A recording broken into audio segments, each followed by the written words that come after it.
Oi, alunos. Vamos desenvolver uma aula focada para o nosso projeto. Vamos tentar entender mais o projeto com os modelos matemáticos, seguindo as orientações das equações, mas antes vamos só reforçar alguns conceitos para desenvolver os projetos que foram propostos para vocês. Vamos iniciar com a principal questão. Determinar a pressão de entrega do reservatório. Então esse é o principal objetivo do projeto. Lógico, não vamos desprezar os outros objetivos, mas esse é o principal projeto da disciplina de escoamento, a principal meta do projeto da disciplina de escoamento, na qual a finalidade é determinar a pressão de entrega do reservatório, avaliando para cada tipo de sistema, para cada geometria do sistema, para cada equipamento, manifold, riser, tubing, etc. Então essa é a principal finalidade. Então, quando você, como engenheiro de petróleo, engenheiro civil, engenheiro de uma forma global, você for desenvolver uma análise, um projeto para você construir, você primeiro tem que entender os principais conceitos da área que está sendo abordada. Então, a decomposição do projeto ela é fundamental. Então, nós temos aqui a pressão estática original do reservatório, a pressão média, a pressão de fundo de poço, que você já conhece, tem uma elevação até chegar por exemplo, nesse caso aqui, nessa completação, é uma completação seca desse projeto. Vocês têm que prestar bem atenção que cada grupo, cada dupla tem uma meta e os projetos são completamente diferentes, mas eles são regidos pelos mesmos modelos matemáticos, pelos mesmos modelos físicos. Entendam que na disciplina de escoamento você tem um fluido sendo escoado a partir de uma carga de energia. Esse fenômeno, esse sistema de escoamento, esse modelo, é muito importante que você entenda esses conceitos. Então, a principal equação é a equação de conservação de massa e conservação de energia. Somente essas duas equações, esses dois modelos, esses dois conceitos bem claros. A massa se conserva e a energia se conserva. Pegando a equação de Bernoulli, na qual ela vai trabalhar com a carga de pressão, carga de energia potencial de posição e carga de energia cinética, nós vamos aplicar no nosso sistema que nós estamos trabalhando. Certo? Então nós temos esse sistema que nós estamos aqui trabalhando. Vamos mudar a cor agora, vamos botar um branco para dar um contraste. Então nós temos a principal energia do sistema, essa aqui, é a pressão estática original do reservatório. Depois nós temos um gradiente de pressão que vai até atingir a pressão em fluxo. Observar que nós depois vamos colocar análise nodal, por isso que nós temos aqui esses círculos em amarelo definindo quais são os principais pontos. Na verdade, são os principais pontos que eu defini no meu projeto, nesse slide, de uma forma simplificada. Você pode ter muito mais pontos, devido aos tipos de equipamentos que está sendo proposto do seu projeto, a partir do projeto conceitual. Depois nós temos elevação até chegar à válvula DHSV, ou a válvula SSV. Depois tem a elevação até chegar a uma outra válvula. Aqui na DHSV aqui é a válvula dos manifolds, um conjunto da válvula dos manifolds. Depois vai para P, a pressão do separador. Então aqui você pode modificar, porque não são válvulas iguais. A válvula DHSV justamente é essa aqui, e essa aqui é a válvula da parte do manifold. Depois você vai para a parte de pressão dos separadores, a pressão do estoque tanque. Depois que você separou, tem o seu óleo morto. Aí você pode fazer depois a descarte até chegar a uma pressão do outro manifold submarino, para posteriormente fazer a transferência dele até chegar à região onshore. Então, O que é importante desse slide? Entender que você tem um ponto que gera energia com os nós que você vai medir a perda de carga, a retirada de energia devido às condições de escoamento. Você vai definir cada ponto e vai determinar qual é a pressão de entrega, ou em alguns projetos, qual é a pressão de entrega na região onshore, de uma refinaria ou de uma unidade de recebimento de fluido. Então, esse slide dá um overview, dá uma visão global do que você deve planejar para o projeto, admitindo que a massa se conserva durante todo o trajeto e a energia se conserva de todo o trajeto durante o escoamento. Certo? Continuando.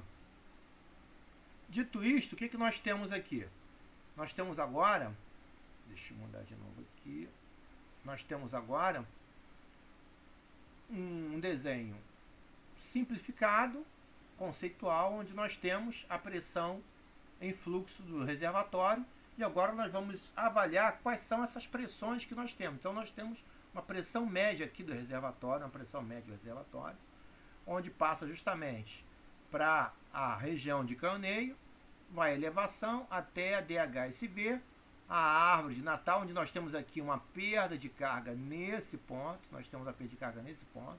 Observar que a válvula choke gera também uma significativa perda de carga. Depois nós temos o trem principal, que é esse trem principal aqui, são os outros poços, que depois vão para o único separador para fazer justamente a separação da fase gás, líquido e óleo, a partir das variáveis de pressão e temperatura que nós temos nesse ponto. Então está demonstrando claramente uma visão global do projeto, do sistema de escoamento de produção offshore. E aí o que nós temos? Nós temos agora uma região que é muito clara. Fluxo no reservatório, já foi falado isso centenas de vezes. Fluxo na coluna, na parte do tubing, e depois o fluxo na superfície. Então o projeto ele é conceitualmente baseado nessas três regimes de fluxo, nessas três condições de fluxo. E os dados que vocês têm, iniciais, os dados propostos, são do reservatório, onde tem que tomar muito cuidado, que os pontos importantes são a vazão, o índice de produtividade e a pressão em fluxo. Você tem que correlacionar essas variáveis a partir de um determinado modelo simples para determinar qual é a pressão e qual é a vazão em cada ponto. Na verdade, qual é a vazão que eu vou poder utilizar. Porque para cada projeto foi dada uma vazão geral, uma vazão medida na fase de testes, na fase de produção, na fase de perfuração, desculpe, onde você agora tem que entender de uma forma direta quais são os parâmetros que você vai poder usar para poder gerar um projeto da pressão de entrega mais conservativo possível. Não pode superestimar sobre o risco de você, durante o seu projeto, ele acabar não sendo pago, não sendo viável tecnicamente nem economicamente. Então, de uma forma bem direta, nós temos justamente esse fluxo e esse fluxo que você vai determinar no seu projeto. Então, cada projeto, cada dupla que receber um projeto vai avaliar essas três condições de fluxo, certo? Agora vamos aumentar um pouco a dificuldade do projeto. Na verdade,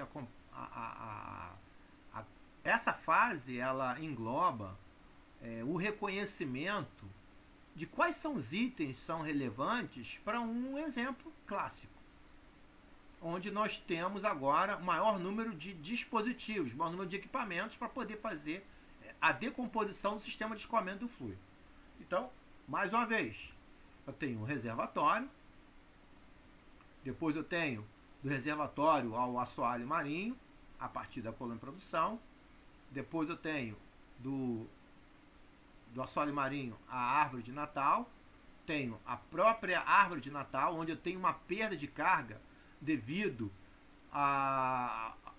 aos próprios acidentes envolvidos, que são justamente as válvulas, a válvula choke, a válvula crossover, a válvula a Production Master, né, a válvula principal de produção, onde eu tenho que pegar o desenho de cada árvore de Natal e determinar a perda de carga somente nesse sistema. Depois, da árvore de Natal até a choke, fazendo uma decomposição mais detalhada, mais rigorosa. Depois, a própria válvula choke, ou seja, a válvula choke ela tem uma significativa perda de carga, porque é uma válvula agulha que ela foi projetada para justamente fazer o controle do fluxo. Observem bem que desse ponto até a árvore, até a choke, a válvula choke, a distância é uma distância pequena. Será que é interessante determinar a perda de carga distribuída? Você tem que lembrar que nós temos duas perdas de carga. A perda de carga distribuída ao longo do sistema de escoamento do teu duto e a perda de carga localizada no escoamento, que é devido ao próprio equipamento em si, a própria válvula. Então, daqui até esse ponto, a perda de carga é muito pequena comparado com as perdas de carga que você tem na elevação global. Então, entendam muito bem que a elevação desse ponto até aqui, ou seja, do ponto do PWF, né, da pressão em fluxo, até a pressão que você tem, ou seja, a pressão que você vai obter, por exemplo, na DHSV,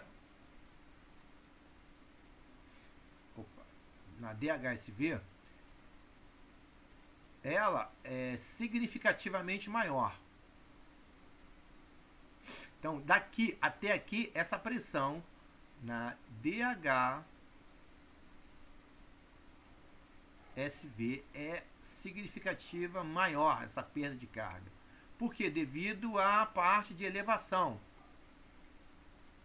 Então, é importante considerar de uma forma bem direta, bem específica, que você tem ao longo de cada sistema perdas de cargas que são significativas e outras que não são significativas. Então, para você até validar e verificar se os seus resultados estão coerentes, cabe você fazer a perda de carga seção por seção, trecho a trecho, para obter a ordem de grandeza e fazer uma análise comparativa. Então, este ponto, daqui até aqui, ou seja, uma perda de carga extremamente pequena, assim, não tem uma significância em relação ao escoamento total do seu sistema. Então, nós temos aqui a perda de carga na válvula choke, depois para o manifold, depois para o manifold de produção, do manifold ao separador e depois propriamente ao separador. E por último, na estabilização, a perda de carga na linha até chegar ao tanque de armazenamento. Então observe que, retornando passo a passo, você tem vários pontos, vários nós e vários ΔPs que você tem que determinar. Então são vários ΔPs que você tem que determinar. Então é bom ficar claro que a pressão de entrega são vários ΔPs em cada intervalo. Ou seja, em cada intervalo do seu projeto de produção, do seu projeto de escoamento. Continuando. Vamos agora, já que nós temos os conceitos do nosso sistema, vamos agora trabalhar com uma parte que são dois tipos de casos. O caso mais simples é o fluido monofásico. O fluido monofásico é apenas o óleo, a água e o gás escoando numa mistura monofásica. Logicamente que isso é uma aproximação grosseira durante o escoamento, principalmente para sistemas submarinos onde você tem poços da ordem de 2 km, 3 km e mais, um sistema de escoamento com um flow line com 4, 20, 30 km. Então essa questão de considerar o modelo monofásico do seu escoamento é uma aproximação. Essa aproximação num projeto real, como primeira abordagem, ela é válida, mas como projeto específico, como projeto para você fazer uma avaliação final, para você fazer um investimento direto, não é recomendável. Na verdade, você tem que avaliar cada caso, principalmente em relação ao sistema de escoamento, quando você faz o teste de formação, na perfuração, caracteriza, passa 3 meses, 5 meses caracterizando o óleo, determinando o seu tipo de óleo. determinou que ele é uma mistura, vamos dizer assim, que tem um comportamento com grande tendência para multifásico, você não vai poder trabalhar com o seu modelo de escoamento monofásico. Então, esse aqui é um modelo conceitual para você poder entender, para depois nós passarmos para o modelo multifásico. Perfeito? Então, quais são as equações principais que nós temos que considerar? Então, agora aqui começa a entender de forma direta o projeto em si. Então, nós temos um tube, uma coluna de produção, projeto extremamente simples, para você poder visualizar. Aí, depois, nós temos a equação de Bernoulli, onde está claramente determinando que aqui é o ΔP. A variação de pressão de onde para onde? Do ponto 1 até o ponto 2. Então, eu tenho uma variação de pressão do ponto P1 até o ponto P2, que é o ΔP, e é isso que eu quero determinar. Então, eu vou determinar, a partir da definição de um ponto, as diferentes perdas de carga durante o sistema de escoamento. E aí nós temos aqui a clássica equação de Bernoulli, que está diretamente, quer dizer, uma equação até simplificada, perfeito? Ela não está nem sendo colocado a parte da máquina, né? A máquina é uma bomba. Então nós temos justamente essa parcela, carga de energia potencial, esta parcela, energia cinética, e essa parcela, né, as forças viscosas, né, a força de atrito associada. Então, o que nós temos aqui? Nós temos a parcela que é uma carga de energia potencial de campo. Essa aqui, carga de energia cinética. E essa aqui, né, uma carga das forças de atrito. Forças de atrito. Vou deixar aqui bem claro para visualizar. E esse aqui é o ΔP que tem ao longo do escoamento. Então, do balanço de energia, eu tenho justamente esse ponto aqui que está acontecendo, né, as perdas de carga ao longo desse escoamento. Ok? Vamos agora ver quais são as outras equações. Então, agora nós estamos trabalhando diretamente passo 1, passo 2, passo 3, passo 4. Após a decomposição do meu projeto, após entender o projeto, que é a parte 0, primeiro é entender o projeto, pegar o projeto, colocar na mesa, se possível, colocar em A2, colocar em A3, o teu projeto grande, visualizar e sentar com a tua equipe e começar a discutir.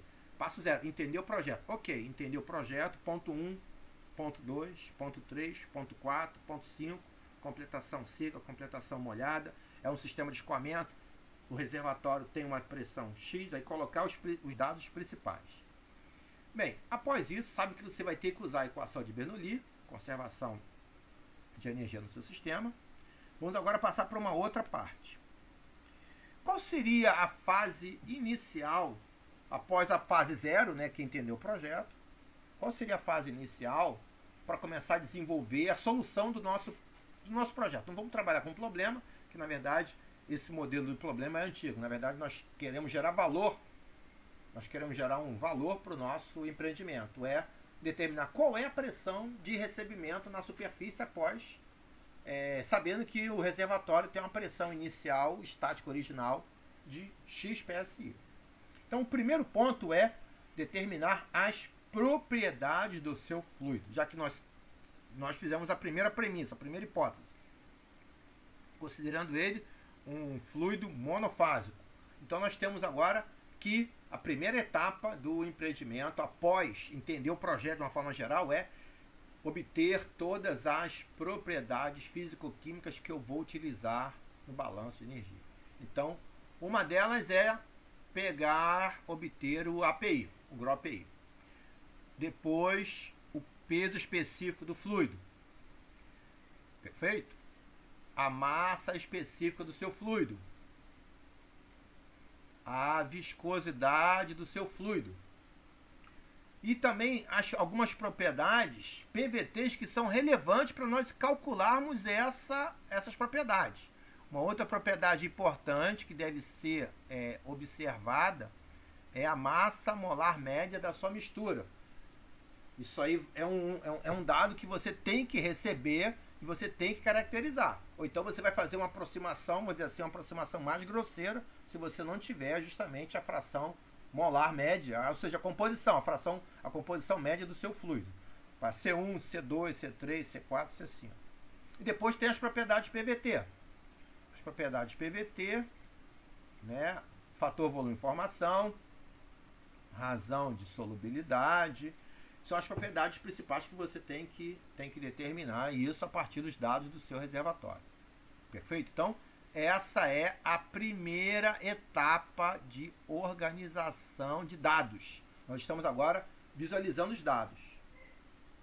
Organização dos dados. Então, são obter o máximo de domínio das propriedades. As propriedades dos fluidos. Perfeito? Então, isso aqui é importante nós trabalhar, as propriedades do fluido. Ok? Agora, vamos para o 2, próxima etapa. A parte 2 é geometria. Vamos apagar isso aqui. Vamos apagar isso aqui para poder deixar um pouquinho, né, o slide um pouquinho mais limpo. Agora são as propriedades. As propriedades são fundamentais. 2. As propriedades são fundamentais, como a próxima etapa é a geometria.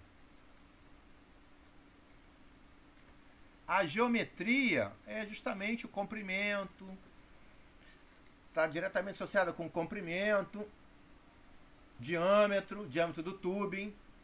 É a sua função determinar qual é o diâmetro do tubing. A sua função é identificar o comprimento do tubing. Então, como a segunda etapa está diretamente associada com a geometria. Perfeito? Então, com a geometria.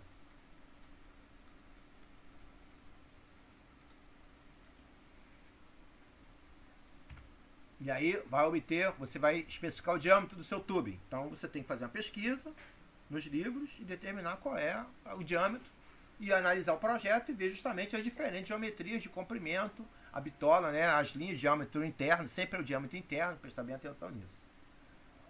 Próximo item, agora a terceira etapa, são as condições operacionais. As condições operacionais estão diretamente associadas com a vazão. Foi dada uma vazão. A vazão que você tem, uma vazão que foi medida. Uma vazão que foi justamente... Caraca, estou misturando inglês com português. A gente trabalhar com duas línguas diretas, a gente acaba se confundindo, né? Vamos apagar aqui. As condições operacionais. Vazão, pressão, velocidade.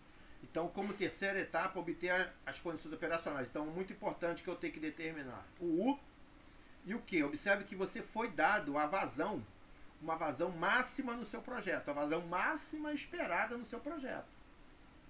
Essa é a vazão máxima. A vazão que foi dada no seu projeto é uma vazão que foi estimada como uma vazão máxima. Logicamente, o seu empreendimento, o seu projeto vai operar com uma vazão menor, principalmente nos casos dos projetos que tem reservatório.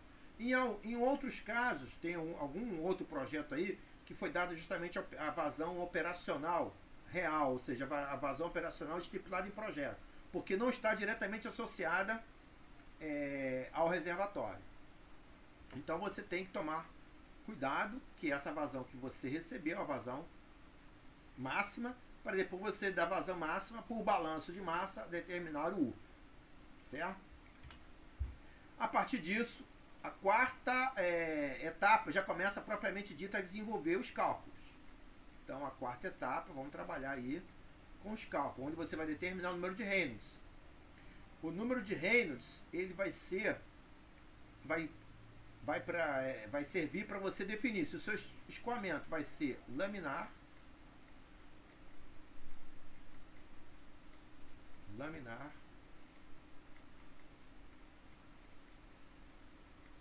ou se o seu escoamento vai ser turbulento.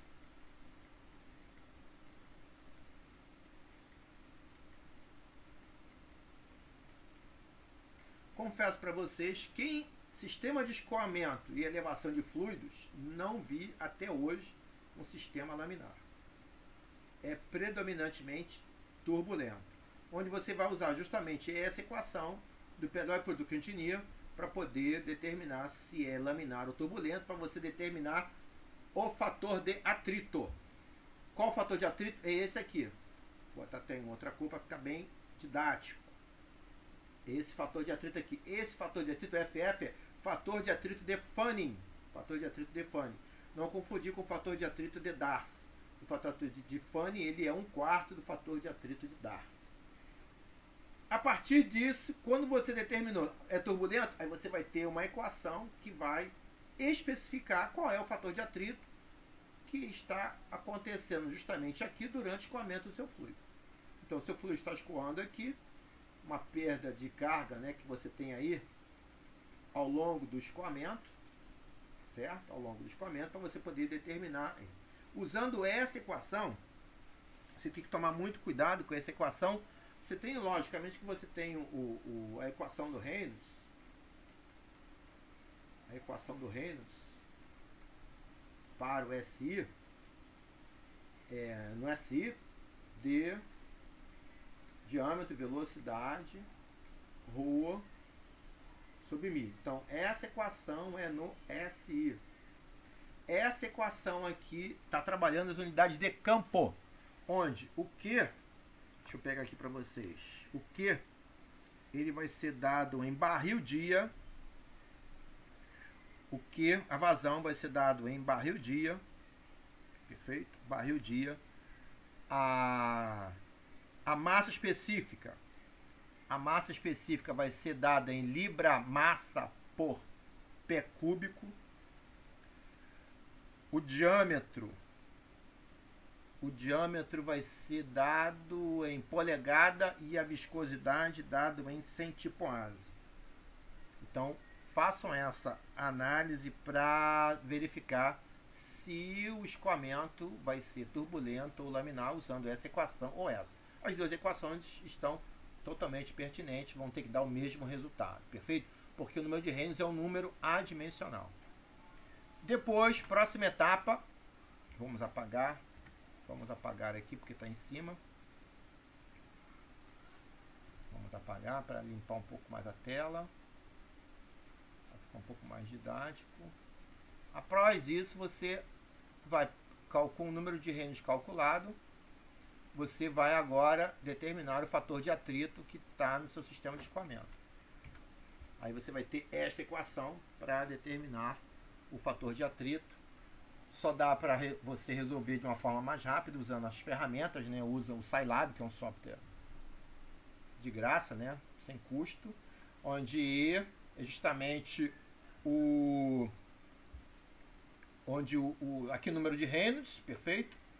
O E é a rugosidade relativa adimensional do seu tubo que você está admitindo aqui.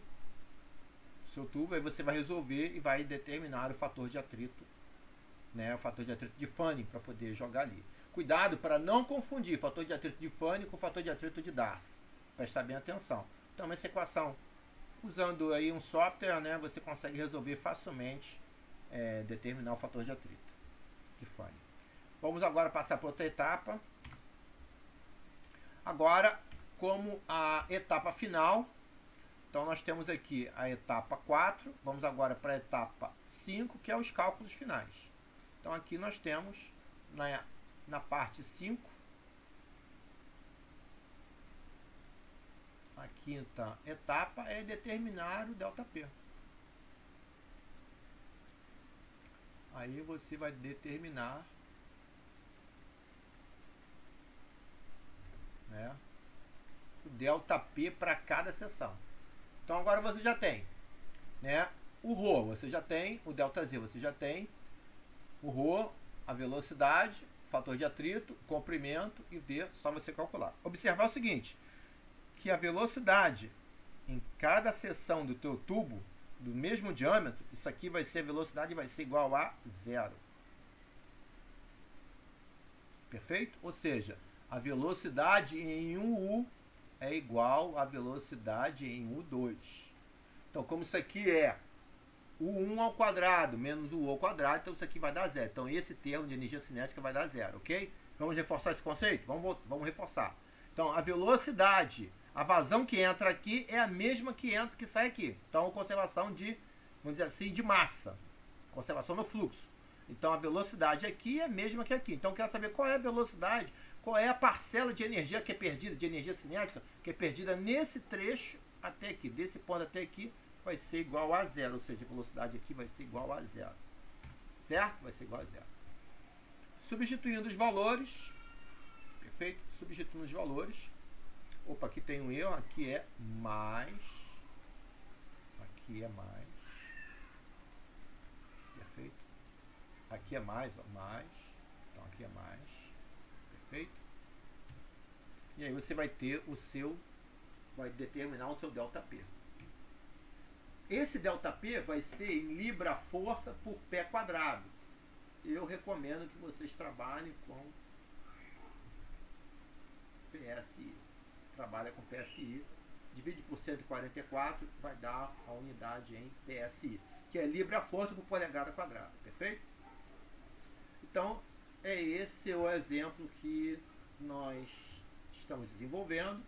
Cada projeto vai ter justamente essas características que você deve considerar no seu projeto. Então, é um exemplo conceitual que eu considero, vamos dizer assim, básico para desenvolver e depois aplicar com as suas considerações, avaliando cada as condições do projeto.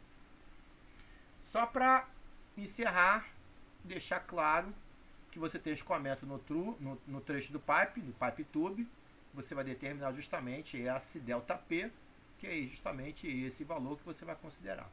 Então, acho que era isso que eu tinha que falar para vocês, né, variando de P1 a P2. Acho que deu para passar os principais conceitos para vocês iniciarem o projeto, para depois passar para o IPR e o TPR. Então, vamos agora fazer uma nova avaliação aí.